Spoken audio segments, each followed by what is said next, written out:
7वी-8वी पासून वाढलो. ती शिवसेना सोडणं एवढं सोपं नाही. पण माझं दुर्दैव आहे की पक्षातील काही मंडळींच्या ध्येय धोरणामुळं आज मला ज्या शिवसेनेत मी वाढलो, जी शिवसेना मी या परिसरामध्ये वाढवली, त्या शिवसेनेचा आज त्याग करायला लागतोय.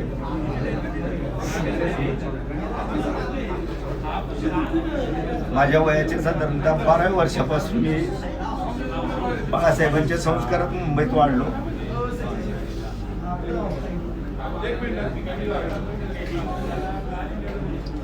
जय भवानी जय शिवाजी करत आलो. गावाला आल्यानंतर खरं तर अगदी 12वीला म्हणजे तरुण वयात असताना मी शिवसेनेची शाखा काढली. माझे सहकारी आजही आमचे स्थानिक या ताई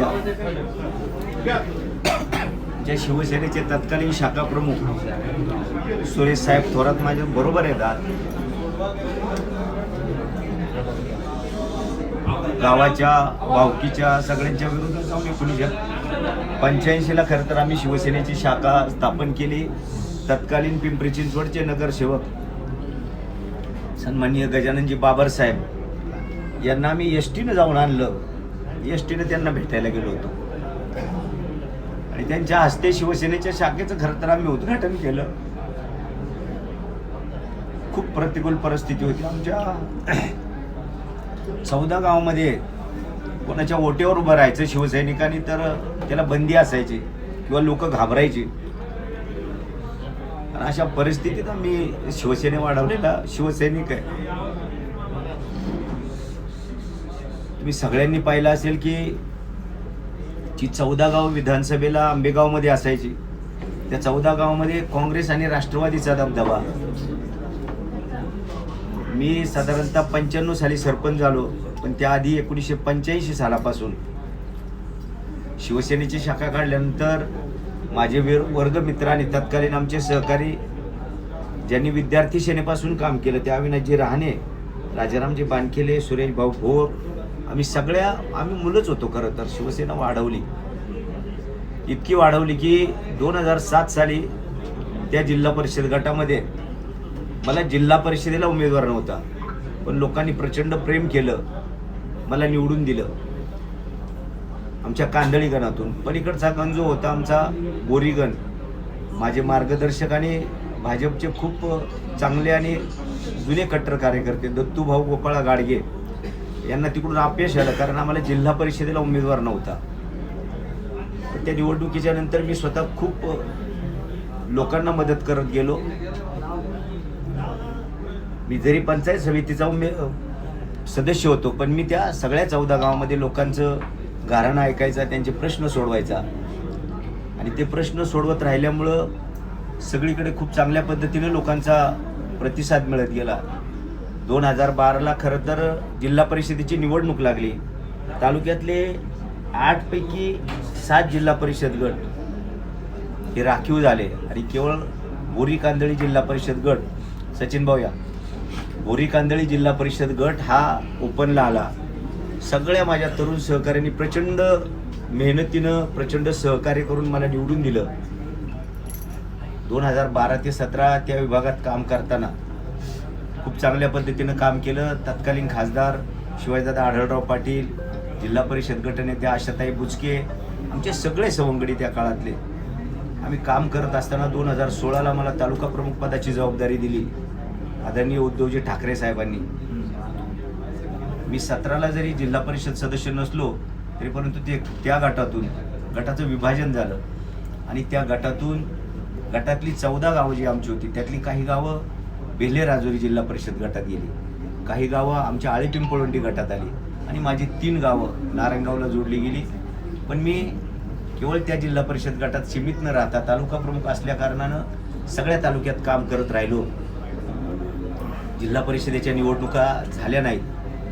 2017 नंतर 17च्या 22 नंतर आचारसंहिता सगळ्या कारणांमुळं ते कोरोना आला, काही शासकीय कारणं, सगळ्यामुळं आरक्षणासाठी कुणी कोर्टात गेलं, त्याच्यामुळे निवडणुका झाल्या नाहीत. आता निवडणूक होते.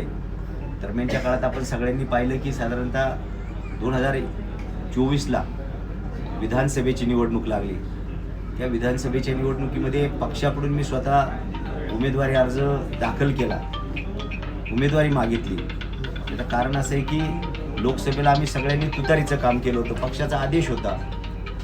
2024च्या लोकसभेच्या निवडणुकीमध्ये डॉक्टर अमोल कोल्हे यांचं सगळ्यांनी खूप काम केलं, सगळ्यांनी मनाने काम केलं नाही.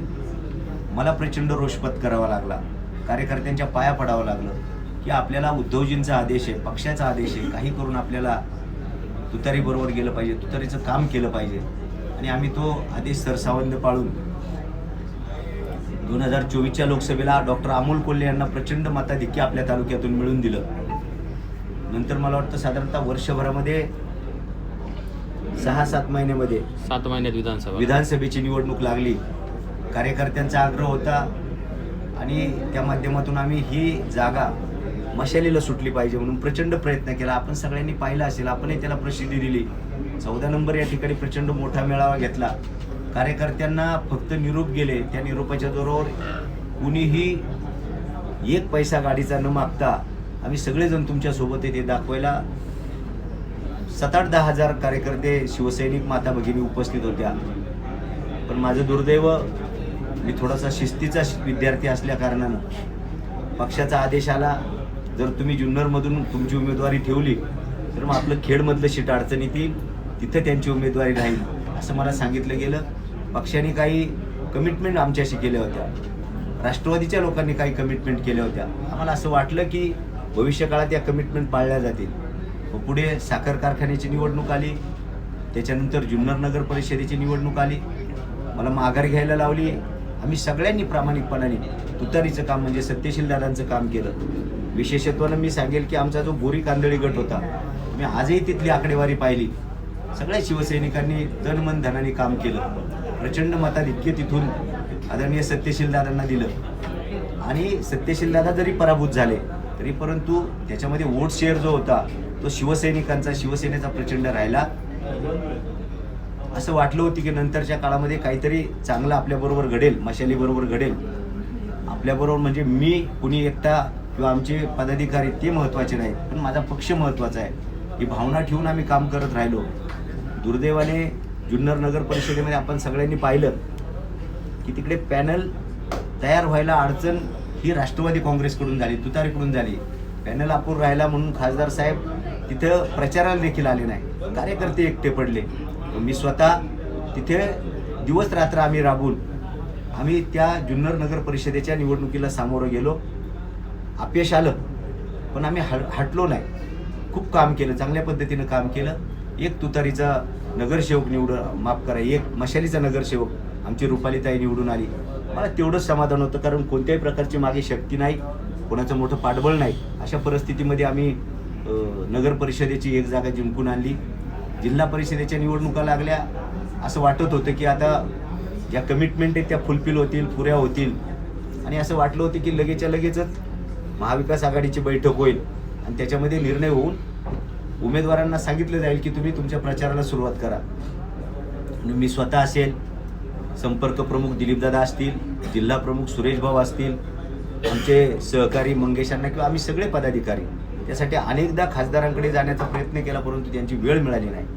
मला वाटतं 16 तारखेला 16 नोव्हेंबरला जुन्नर नगर परिषदेचे फॉर्म 17 नोव्हेंबरला भरण्याचा शेवटचा दिवस होता. त्याच्या आदल्या दिवशी खासदारांबरोबर बैठक झाली.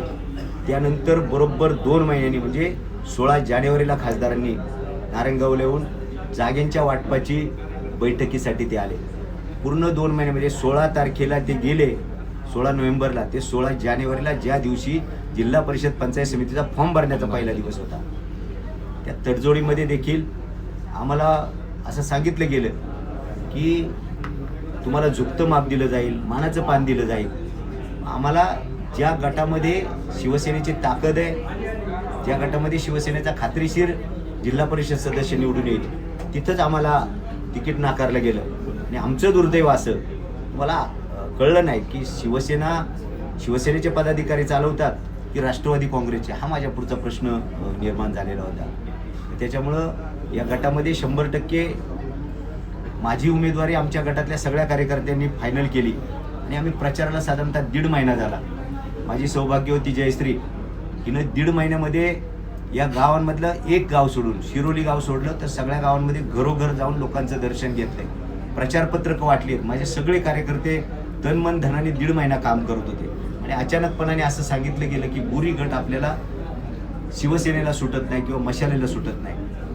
मंगेश अण्णांसारखा आमचा चांगला कार्यकर्ता एक मताने मागच्या वेळेला पडला. आम्ही 3 जागांची मागणी केलेली होती. गुलाबशेठ पारख्यांचा सावरगाव धालेवाडी, ते विद्यमान सदस्य असल्या कारणाने त्यांना ती उमेदवारी द्यावी हा आमचा आग्रह होता. अण्णांची 1 जागा आणि बोरी 1 जागा, जिथं आमच्याकडे सक्षम उमेदवार आहे आणि शिवसेनेची ताकद आहे, अशा 3च जागा आम्ही मागितल्या होत्या. परंतु आम्हाला वाटाघाटीमध्ये ते देण्यास त्यांनी असमर्थता दाखवली. खूप प्रयत्न केले, 3-4 दिवस आम्ही त्या प्रयत्नात होतो, पण दुर्दैवाने ते यश आलं नाही. हा कार्यकर्ता जो आहे, शिवसैनिक जो आहे, तो घड्याळाला कधीच मानणार नाही आणि पक्षाने सांगितलं की तुम्ही घड्याळाबरोबर युती केली पाहिजे. कार्यकर्त्यांनी मला सांगितलं घड्याळाबरोबर जाण्यापेक्षा आम्ही धनुष्यबाणाबरोबर जाऊ. आणि आपणही पाहिलं असेल की मागच्या निवडणुकीमध्ये शरददादा सोनवणे हे फक्त शिवसेनेत होते. पूर्वी शिवसैनिक आहेत हे लोकांच्या मनामध्ये बसलं. त्यांना चिन्ह बाणाचं नव्हतं, पण कार्यकर्त्यांनी, शिवसैनिकांनी इकडे तुतारीला मतदान करायच्या ऐवजी बऱ्याच शिवसैनिकांनी शरददादाला मतदान केलं. आणि हे मी सन्माननीय खासदार, सन्माननीय सत्यशील दादा या सगळ्यांना निवडणुकीपूर्वी सांगितलेलं होतं. कदाचित कुणी म्हणेल की तुम्ही आता हे सांगता, पण हे निवडणुकीपूर्वीच मी शिवसेनेच्या नेत्यांना देखील सांगितलं होतं आणि आजही तोच धोका आहे. मी सांगितलं की शिवसेनेबरोबर आपण जर गेलो तर काही जागा वाटाघाटीमध्ये मिळतील. जे शिंदे साहेबांच्या शिवसेनेबरोबर गेलो तर वाटाघाटीत जागा मिळतील. 2-3 जिल्हा परिषद सदस्य आपले होऊ शकतील, काही पंचायत समिती सदस्य होऊ शकतील. पण दुर्दैवाने हे ऐकलं गेलं नाही. मी सांगितलं की काही करून घड्याळाबरोबरच आपलं जायचंय. कार्यकर्ते म्हणाले तुम्हाला घड्याळाबरोबर जायचं तर जा, पण आम्ही काही तुमच्याबरोबर येणार नाही. शेवटी ज्या कार्यकर्त्यांच्या जोरावरती आजपर्यंत संघटना आम्ही ग्रामीण भागात वाढवली, ते कार्यकर्ते माझ्या दृष्टीनं महत्त्वाचे आहेत. सैनिकच नसतील तर मी सेनापती काय कामाचा. कार्यकर्त्यांच्या सगळे मतं जाणून घेऊन शेवटी हा आम्हाला निर्णय घ्यावा लागला. मी स्वतः असेल, आमचे उपतालुका प्रमुख आदरणीय मोहनशेठ बांगर आहेत, उपविभाग प्रमुख सुनील भाऊ आहेत जाधव, दुसरे उपतालुका प्रमुख आमचे सुनील भाऊ पवार आहेत, आमचे अनेक पदाधिकारी आहेत जे आता बाहेर थांबले आहेत. या सगळ्या मंडळींनी निर्णय घेतला. 2 वेळाला आम्ही तालुका संपर्क प्रमुख, जिल्हा प्रमुख यांच्याशी संपर्क करण्याचा प्रयत्न केला, पण दुर्दैवाने तो संपर्क आम्हाला होऊ दिला नाही किंवा आहे त्याच जागेवरती तुम्ही ठाम राहिले. त्यामुळे आम्हाला हा निर्णय घ्यावा लागला. कार्यकर्त्यांच्या मागणीनुसार आम्ही सगळे आज शिवसेनेमध्ये धनुष्यबाण हाती घेतले. माऊली शेठ, तुम्ही सांगितलं शिवसेना, मी लहानपणापासून शिवसेनेमध्ये आलो, शिवसेना रुजवली, वाढवली. मग आज परत तुम्ही शिवसेनेतच आहात, तुम्ही धनुष्यबाणच हाती घेताय, मग वाईट का वाटतंय? वाईट वाटण्याचं कारण तेच आहे. त्यावेळेला 2020 साली मला वाटतं शिवसेना दुभंगली, शिंदे साहेब बाहेर गेले. व्यक्तिगत मी सांगेल, शिंदे साहेबांचा माझा व्यक्तिगत रिलेशन आहे, व्यक्तिगत माझं नातं आहे, पर्सनली माझी ओळख आहे. आमचे दोन्ही रेपाळे बंधू असतील, रामभाई रेपाळे असतील, विकासभाई रेपाळे असतील, या सगळ्या मंडळींनी मला या परिसरात शिवसेना वाढवायला प्रचंड मदत केलेली आहे. पण शिवसेना दुभंगली त्यावेळेला स्वतः शिंदे साहेबांचा मला फोन आला होता की माऊली तुम्ही मुंबईला आहे. पण मी माझ्या पक्षाशी मान राखलं. मी म्हणालो की नाही, मी जिथे आहे तिथे ठीक आहे, मी शिवसेना सोडली नाही. श्रद्धा ठाकरेंशी होती, 100% श्रद्धा ठाकरेंची होती, ठाकरे फॅमिलीची होती आणि ती आज पण आहे, काल होती आज पण आहे. शिंदे साहेबांनी शिवसेना का सोडली हे तुम्हाला सगळ्यांना माहिती आहे. पण ज्या वेळेला मला ऑफर होती, खासदार शिवाजीदादा आढळराव पाटील, शरददादा या सगळ्यांकडून देखील मला सांगितलं की माऊली तुमचं करिअर इकडं होईल, तुम्ही या. पण मी संघटना सोडली नाही, कारण ठाकरे फॅमिलीबरोबर माझी श्रद्धा होती, ती आज आहे. आणि खरं तर त्यावेळेला मी गेलो नाही. आता मला वाटायला लागलं की ती चूक आहे. पक्ष सोडून आशाताई गेल्या, पक्ष सोडून शरददादा गेले, शिवसैनिक वाऱ्यावरती खासदार आढळराव पण गेले, खासदार शिवाजीदादा आढळराव पाटील गेले, सगळे गेले. आणि अशा वेळेला शिवसेना पोरकी होत असताना, खिशात रुपया नसताना सगळ्या कार्यकर्त्यांना नैतिक बळ देण्याचं काम, संघटना बांधणीचं काम गेल्या 5-6 वर्षापासून करतोय. सगळे चढ उतार पाहिलेत. आणि अशा वेळेला पक्षाकडून जो सपोर्ट मिळायला पाहिजे, पक्षाची जी ध्येय धोरणं जायला पाहिजेत, ती ध्येय धोरणं आली नाही.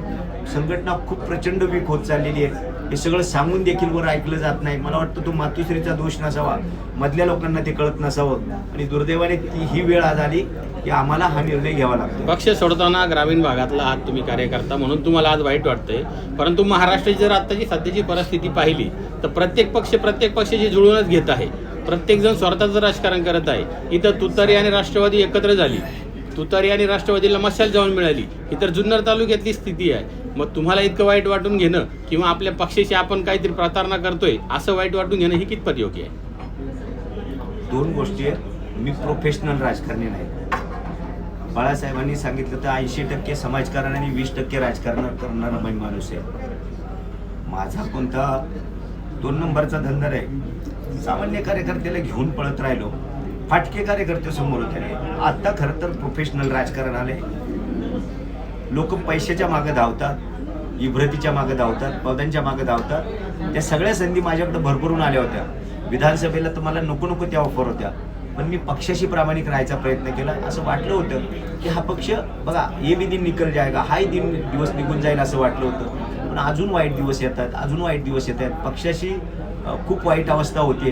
ही वरती सांगून देखील वरच्या मंडळींनी लक्षात घेतलं नाही. हे माझं दुर्दैव आहे. बऱ्याच दिवसांनी धनुष्यबाण हातात घेतात, काय भावना आहे? नाही, धनुष्यबाण इथेच होता ना. हातात जरी मशाल होती ते धनुष्यबाण इथेच होता. त्याच्यामुळे मला वाटत नाही काय वेगळं आहे. लढायला तयार आहे? 100%. शुभेच्छा. धन्यवाद.